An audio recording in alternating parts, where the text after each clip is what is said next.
एक ब्राह्मण रहते, कर्मकांडी ब्राह्मण, काशी की बात। सब कुछ भगवान की कृपा से भोजन भजन चल रहा, एक ही कमी, संतान नहीं। क्या किया जाए? भगवान शंकर की प्रार्थना की, तपस्या की, भगवान शंकर प्रकट भये। मांगो क्या चाहते हो? ब्राह्मण देवता मुस्कुराकर बोले, सरकार और तो सब आपकी कृपा है, संतान नहीं है, बेटा चाहिए बेटा। शंकर जी बोले, पुत्र चाहते, कुपुत्र चाहते हो या सुपुत्र? तो ब्राह्मण हंस करके बोले, अंतर बताओ। बोले, कुपुत्र बहुत दिनों तक जीवित रहेगा लेकिन दुख देगा, सुपुत्र मांगोगे तो कम जीवित रहेगा लेकिन सुख देगा। ब्राह्मण ने मन में विचार किया, कुछ दिन ही सही सुख से बीतना चाहिए, महाराज हमें सुपुत्र चाहिए। भगवान शंकर ने कहा, तथास्तु, जाओ तुम्हारे घर पर बेटा होगा, पर सुनो केवल 5 साल जीवित रहेगा। ब्राह्मण ने सोचा जो होगा देखा जाएगा। भगवान शंकर का आशीर्वाद पाया और भगवान की कृपा से इनके घर पर बेटा हो गया।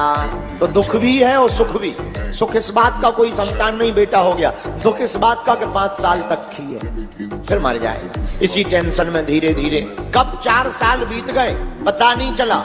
जब 1 साल आयु के बचे शेष, तो कोई कार्य करे विशेष, ऐसा मन में विचार करके आचार्य ब्राह्मण संतों के पास गए। क्यों?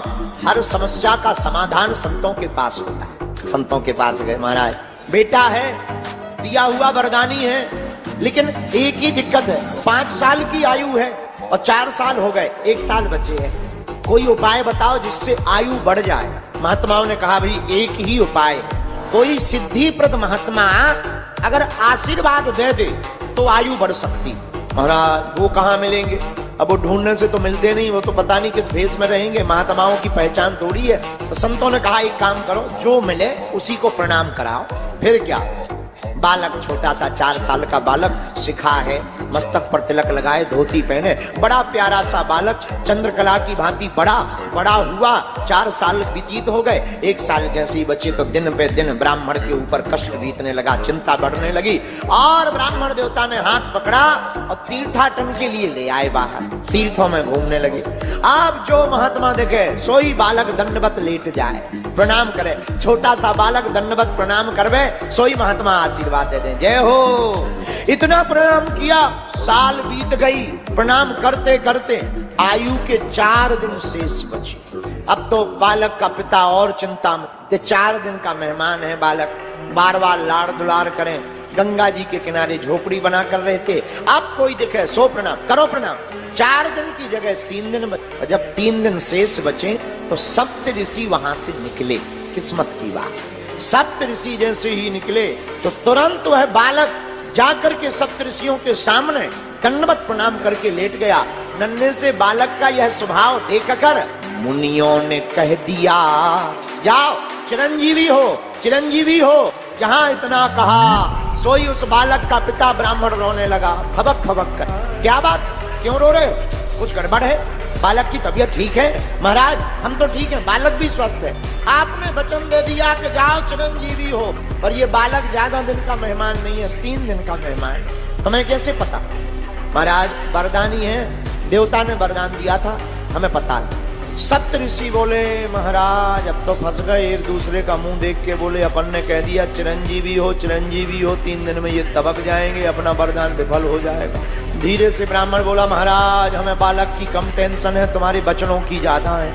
अगर तुम्हारे वचन फेल हो गए तो कौन तुम पर भरोसा करेगा, सब गड़बड़ा जाएगा। महात्मा बोले, एक काम करो, अब वचन विफल नहीं होने देंगे, अपना बालक हमें दे। ब्राह्मण ने बालक दे दिया। बालक लेकर के वह सप्तऋषि चले, ब्रह्मा जी के पास गए। सप्तऋषि बालकों को छिपा लिया। सप्तऋषियों ने पहले ब्रह्मा जी को प्रणाम किया, सप्तऋषियों ने सीताराम कहा, आशीर्वाद दिया और बालक का तुरंत हाथ पकड़ करके आगे कर दिया। और जैसे ही बालक ने प्रणाम किया तो ब्रह्मा जी भी बोले उठे, बड़ा प्यारा बालक है, चिरंजीव हो जा। जैसे ही ब्रह्मा जी ने कहा चिरंजीवी हो, चिरंजीवी हो, सप्तऋषि ठहाका लगा के बोले, जय हो। ब्रह्मा जी बोले, इतने खुश क्यों हो? इस बालक को हमने चिरंजीवी का आशीर्वाद दे दिया, इतने प्रसन्न क्यों हो? बोले, महाराज इसकी आयु के दिन 2 दिन शेष रहे, 2 दिन का ही मेहमान है। हम भी आशीर्वाद दे गए थे चिरंजीवी हो, हम फंस गए, हम तुम्हारे पास ले आए, अब तुमने भी कह दिया चिरंजीव। अब तुम्हारी बात अगर मिथ्या होगी तो हमारी भी हो जाएगी, लोग हमसे पूछेंगे तो हम बता देंगे ब्रह्मा जी फेल हो गए, तो हम कहाँ? ब्रह्मा जी बोले, ये तो हम पे आफत पड़ गई। अब सप्तऋषि बोले आप अपनी बलाएं निकालो, कोई उपाय निकालो। क्या उपाय है? ब्रह्मा जी बोले अब इस बालक को बचाने का एक ही उपाय है। क्या? भगवान शंकर, वही इसके भाग्य के लिखे को मिटा सकते हैं। सप्तऋषि बोले अब चलो। शिवलोक गए, ब्रह्मा जी को देखकर शंकर जी खुश हो गए। ब्रह्मा जी ने प्रणाम किया, सप्तऋषियों ने प्रणाम किया और ब्रह्मा जी ने हाथ पकड़कर बालक को भी सामने दंडवत प्रणाम करने के लिए लिटा दिया। और जैसे ही लिटा दिया, भगवान शंकर ने कहा चिरंजीवी हो, चिरंजीवी हो, चिरंजीवी हो। ब्रह्मा जी बोले जय हो। सप्तऋषि पीछे से बोले और जय हो।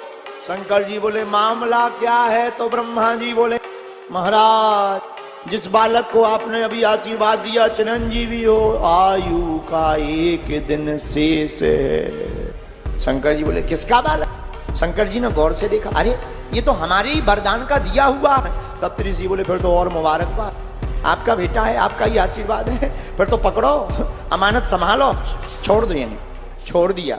सप्तऋषि ब्रह्मा जी चले गए। भगवान शंकर ने उपदेश देकर के बालक को उपाय बताया, बिल्वपत्र चढ़ाओ, मंत्र का जाप करो। अब वो बालक 1 दिन आयु के शेष, बिल्वपत्र उठावे, शिवलिंग पर चढ़ा।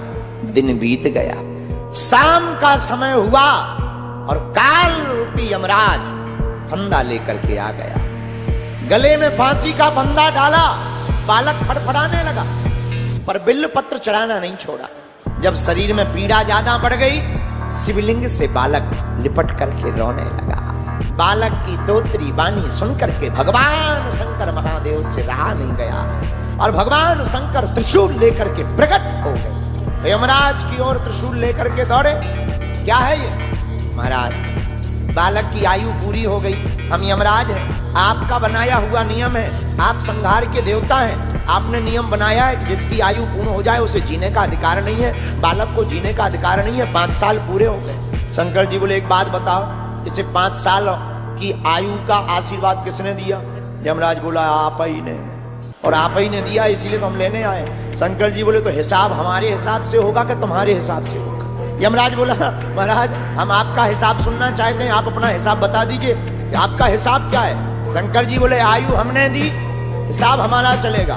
बोले महाराज हिसाब बताओ। भगवान शंकर जी बोले क्रमशः कलयुग द्वापर त्रेता सतयुग, क्रमशः कलयुग द्वापर त्रेता सतयुग जब एक एक बार बीत जाए इसे कहते हैं चतुर्युगी। और ऐसे चतुर्युगी चारों युग जब 71 बार बीतते हैं तब एक मनवंतर होता है, और ऐसे जब 14 मनवंतर बीत जाते हैं तब एक कल्प होता है। ब्रह्मा जी की आयु में बीतत कल्प अनेक, 10 ब्रह्मा बीते बने तब शंकर का दिन एक। और भगवान शंकर जी यमराज को हिसाब किताब लगाते हुए बोले उठा पेन कागज, उठा डायरी। यमराज ने पेन लिया, कागज लिया, बोलो महाराज। शंकर जी बोले लिखो ऐसे दिन के मास गिन, ऐसे दिन के मास गिन, मासों के पुण्य वर्ष, ऐसे 5 वर्ष ही रहे बालक यह पृथ्वी पर साहर्ष। यमराज ने गुणा भाग लगाया, 12,000 करोड़ साल के ऊपर आया। यमराज बोला जब 10 ब्रह्मा बदल जाने तो यमराज तो करोड़ों बदल जाने। महाराज हम तुम्हारा हिसाब किताब समझ गए, अब हमें नहीं पढ़ना है लफड़े में। तो फिर क्या? बोले जब महाराज 10 ब्रह्मा बदल सकते, यमराज की कौन गिनती, कौन हिसाब किताब लगाया? तुरंत कागज लिया, दोनों पेज फाड़ दिए, आयु वाला भी फाड़ दिया, गुणा भाग वाला भी फाड़ दिया। और बोले महाराज अब जीने दो। वही बालक बड़े में बड़ा होकर के मार्कंडेय मुनि बन करके पूरे जगत में पैदा हुआ। वीडियो अच्छी लगी हो तो वीडियो को लाइक करें और चैनल को सब्सक्राइब करके बेल नोटिफिकेशन को ऑल पर सेट करना ना भूलें। जय श्री राम।